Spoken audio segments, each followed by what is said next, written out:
Zaheer voice میں خوش آمدید۔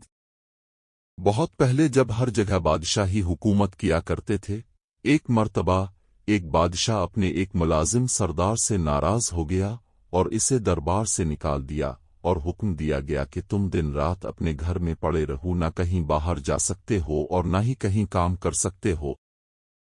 یہ بظاہر معمولی حکم تھا، کیونکہ دن رات گھر میں پڑے رہنا، کچھ کام کاج نہ کرنا اور فارغ وقت گزارنا بہت مشکل ہوتا ہے۔ ویسے بھی ایک آدمی ایک ہی جگہ اور ایک قسم کے لوگوں میں رہتے رہتے گھبرا جاتا ہے اور بہت وحشت ہوتی ہے۔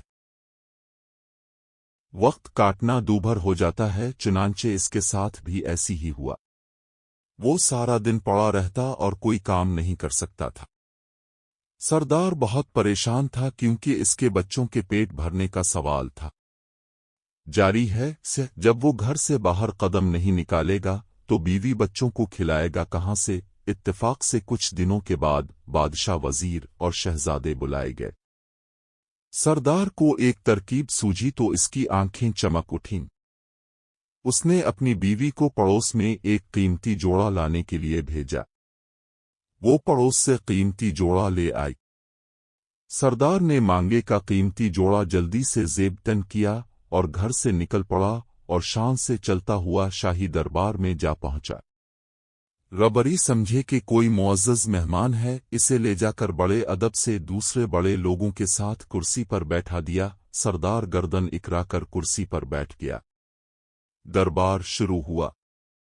جشن کی تمام رسمیں ادا کی گئیں اور اس کے بعد دسترخوان پر اعلیٰ قسم کے کھانے رکھے گئے۔ ردر نے بھی ہاتھ بڑھا کر خوب ڈٹ کر کھانا کھایا اور پھر نظر بچا کر بڑی چالاکی سے سونے کی ایک رکابی اپنے لباس میں چھپا لی اور دربار ختم ہوتے ہی وہاں سے 9-2-11 ہو گیا اور گھر آ کر بڑے مزے سے سارا واقعہ اپنی بیوی کو سنایا۔ اس کے بعد اس کی بیوی بازار جاتی اور سونے کی رکابی کا ایک ٹکڑا کاٹ کر فروخت کر کے کچھ رقم لے آتی۔ یوں سردار کی زندگی آرام سے گزرنے لگی اور پریشانی دور ہو گئی۔